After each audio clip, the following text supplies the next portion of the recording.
Hello, I'm McLaughlin. Welcome to Chadron State Eagle Vision.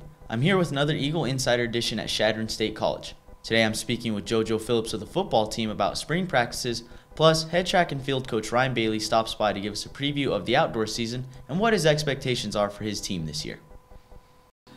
I'm here with Jojo Phillips of the football team. Jojo, it's good to have you here in the studio. It's good to be here. All right, first question. You had a great day of Eagle conditioning and testing. You broke your own bench record, you broke your own power clean record, and you broke Danny Woodhead's long-standing 40 record. It was a 4.43. You went in, ran a 4.4 flat. Very impressive. Congrats on that. Overall, what did you do in order to become stronger once the offseason started to get to this point today? Well, we have Coach Larson, who's a great strength and conditioning coach, and his program's just amazing, and we bought into it, and I feel as myself and the whole team just got completely stronger. Like, if you buy into our program and believe what our coaches are, putting out there, there's no doubt you're going to get stronger and better. Awesome.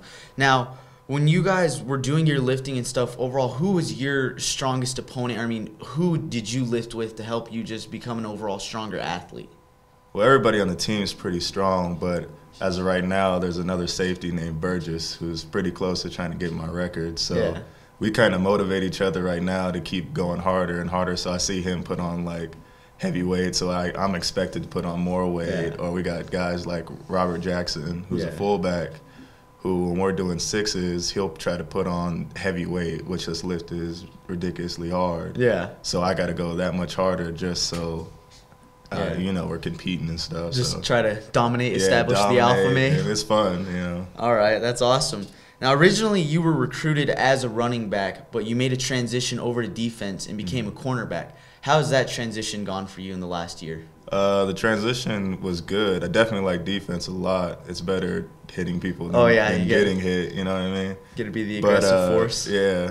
Tailback was a little bit easier because, they hand you the ball and you run it. Now you gotta know everything on defense and then what everything offense can do, because offense knows where they're going already. Yeah. We gotta just go off what they're doing. Yeah, you have to make that prediction and try to stop them in their path. Yeah.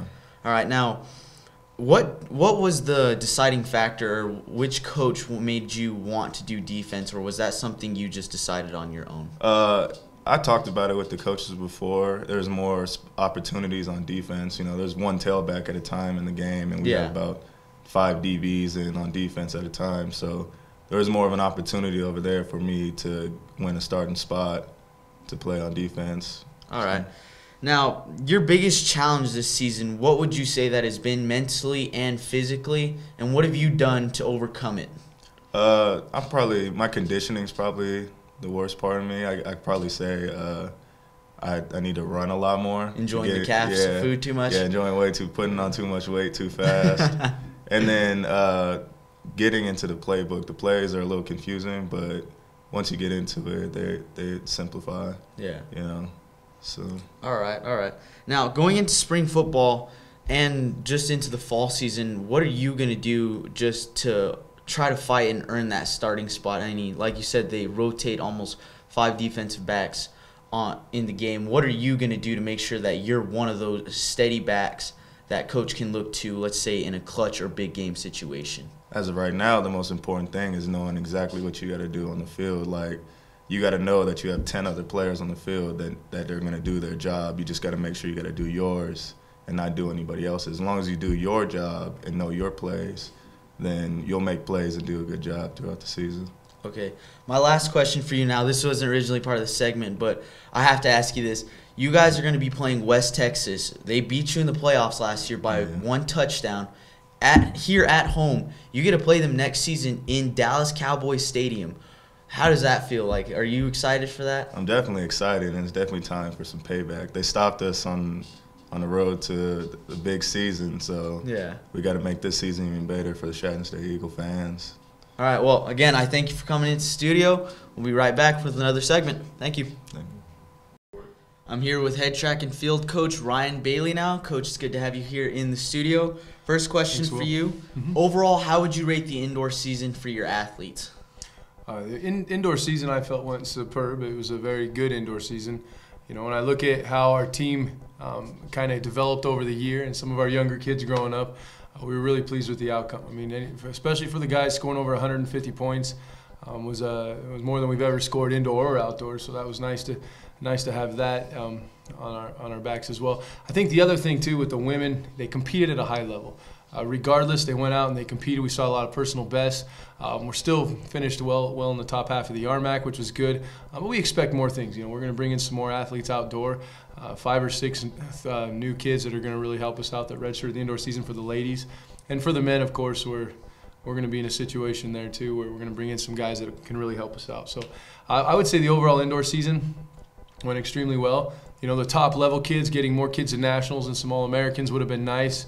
You know, I'm not saying that was a disappointment by any means, but the national level, the national meet itself has gotten a lot more difficult. So you kind of got to step up to a whole nother level than in previous years. You want to see more automatic bids instead of just provisional qualifying marks. You'd really like to just we want to get them to the meet. Exactly, Will. Because, I mean, we're to a point where, you know, I feel like we're getting there. We're so close. I mean, we had 19 provisional marks, of which 3 got in, and we were hoping, you know, to send a bigger crew, you know, and we're very close. So, you know, a few more years under us, I mean, you're going to see some big things from our kids.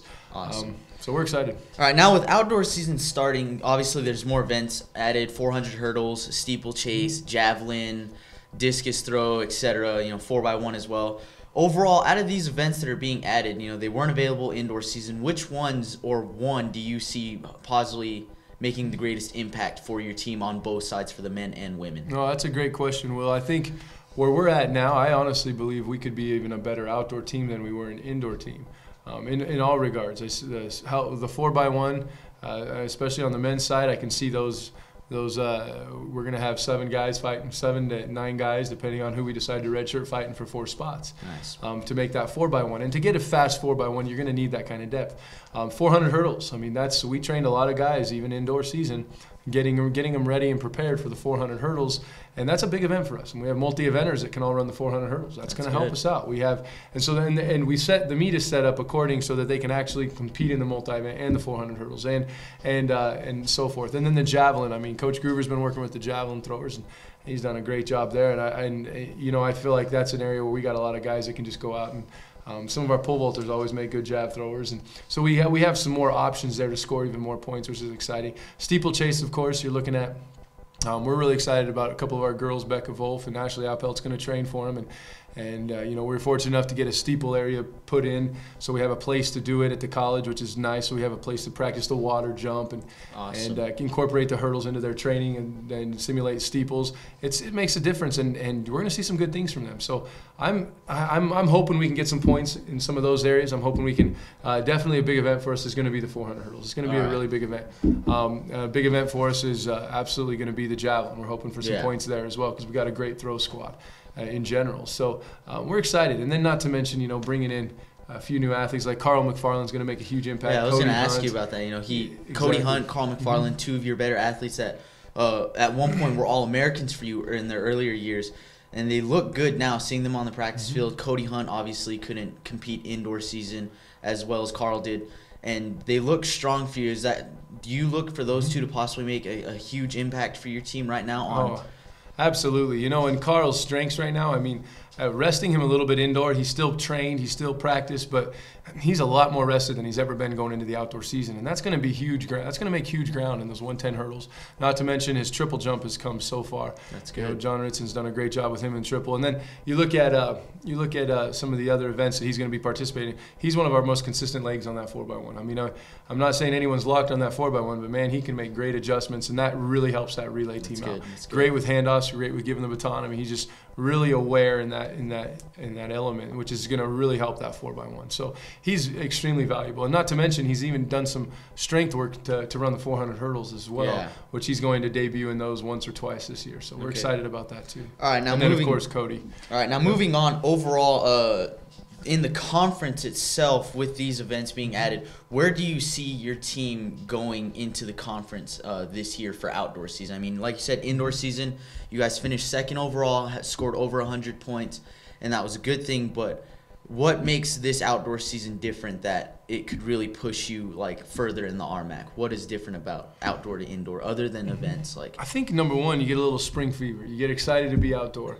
Where it's going to take us over the edge. Like where I see our team is just number one, the excitement and how they've all been extremely positive. They're all pumped coming off a good indoor season, but none of them felt extremely satisfied, which was also a very good thing. So they want more, and they're ready to really knock on the door to hit some big marks. Not to mention, with the support of our administration and so forth, we were able to get some quality meets in. We're going to be taking the big crew to California in April, which is we're going to be able to get 3 meets in. And to be able to get 3 meets in guaranteed warm weather, even if it rains or whatever, we're guaranteed some warm weather. Unless anything happens, knock on wood. But those meets those meets in general are going to really help our team out. And it's boosted them already. They're more motivated. They're excited. They're training at a high level right now. We saw. Those kind of opportunities are only going to help the team as a whole with that kind of competition to prepare them for the RMACs. Where I see us, if we can stay healthy and stay fresh, our men can do some really good things again. Adams is always going to have the target on their back. It's not going to be on ours. And our women, we want to finish higher than we did indoor. That's one of our goals, and we absolutely can.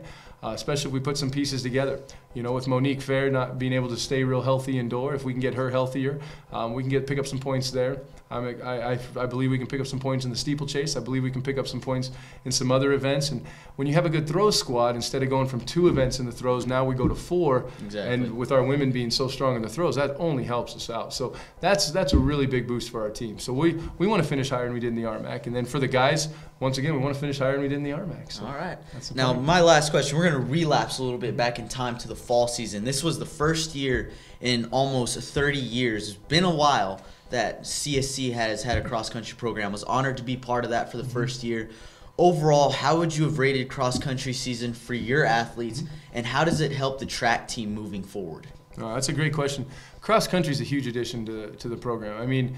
It's very rare to have a track team without a cross-country team. Yes. You want the whole element, and what we want is a well-rounded program.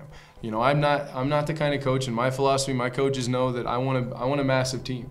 I want a big team. I want great kids on the team, and I want to represent every event to a high level. Well, you're not going to represent the distance runners at a high level if you don't have cross country. So getting that and growing these kids up, we're going to be able to build that element of our program to pick up additional points that we always kind of have lacked in the past. And so they're a young squad, obviously, and I only see great things from them. This first year of cross country, I thought went superb considering it was the first year, and when you compete a whole group of guys and girls that not a single person has done collegiate cross country in either the men or women, that makes a difference.